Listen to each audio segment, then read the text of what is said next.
Torniamo in Italia, il caso di Lauro, il piccolo paese tra Avellino e Napoli, è stato dichiarato zona rossa, quasi 200 i casi sospetti, l'origine del contagio, una salumeria molto frequentata. L'inviato Giacinto Pinto.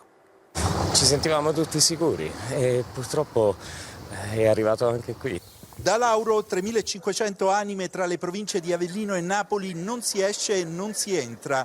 Fa impressione un paese chiuso. Il sindaco ha blindato il paese. C'è il sospetto di 200 contagiati tra la popolazione, tutti quelli che avrebbero frequentato la salumeria negli ultimi giorni. Sperando che chi andava là si fa avanti. Il salumiere e la sua famiglia sono risultati positivi al virus.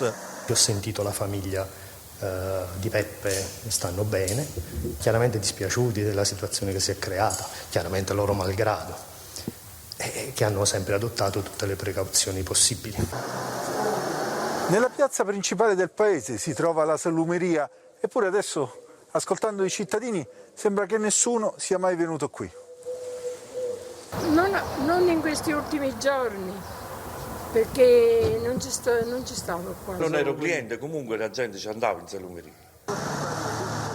È davvero tanta la paura di essere rimasti contagiati. Il sindaco chiederà al governatore De Luca di prolungare l'isolamento per altri 9 giorni. I tamponi ai cittadini non sono stati fatti e su questa cosa il sindaco è fermamente deciso a chiedere all'ASL che vengano estesi a tutti i cittadini di Lauro. E l'emergenza Covid ha reso ancora più drammatica la situazione delle famiglie povere. In Sicilia la regione vara un piano straordinario